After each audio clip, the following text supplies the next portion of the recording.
So what are 3 things that you can start doing to start shooting content for your business?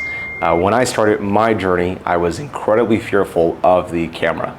You can ask my camera guy, you can ask my good friend that actually started shooting Instagram videos for me. Every time I would see a camera in front of my face, I would actually kind of tense up in fear, and I did not like the feeling of even having a camera in my vicinity. So I can understand I can relate if you are also a business owner that knows they probably should be shooting content to add more value to their community, maybe don't want to do it because of the fear aspect. So I'm going to share with you 3 things that you can start doing today to start releasing that fear and actually executing at the level that you really want. So number 1, you really want to understand your why, right? When your why is strong enough, you can overcome different challenges and different obstacles.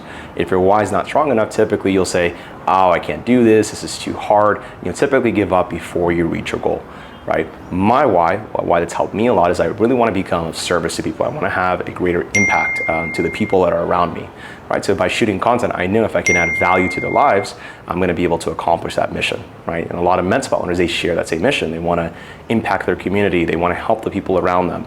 And they know logically that if they can record video, they can help more people, right? So a lot of times we need to make sure we understand our why, that it's something that we genuinely believe, and it's something that we can act out on a day-to-day in terms of making sure our actions are in alignment with our actual values. Number 2 is the belief in yourself. I remember when I first started shooting content, I was very, very self-conscious of my image, right?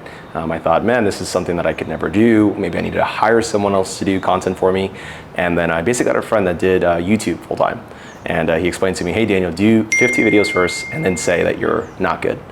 So I took him up on the challenge, and granted, it took me only 3 videos to really get over the fear of not being good enough or not being able to shoot some content. So I would say number 2 is having that personal belief and at least embarking on the journey of saying, hey, let me give myself at least 50 videos to say, I really cannot do this and I need to hire someone else.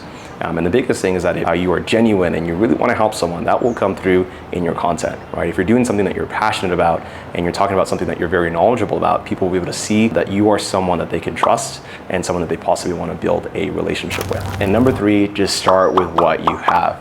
You do not need a $2,000 to $3,000 camera to start shooting content. It's actually a mistake that I made.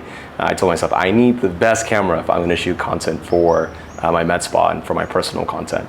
And I've learned that a lot of times there's a learning curve that you're going to go through when you're shooting content, and there's no need to invest into this high-end technology because a lot of times it complicates it. You know, how do you adjust the settings? How do you do this? How do you do that, right? If you just have your iPhone, hit record, get a tripod that's less than $30 on Amazon, you're going to be able to shoot this content, get comfortable, and then over time, as you're making more profit from the content that you're actually producing, then you can reinvest those profits and get these really expensive cameras that, you know, look amazing, but we don't really need when we're just starting out. So if you're on the fence about thinking of doing content, I present to you the same challenge that my friend presented to me.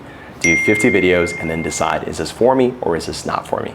So hopefully these 3 tips help you on your journey of helping your community and adding value to those around you.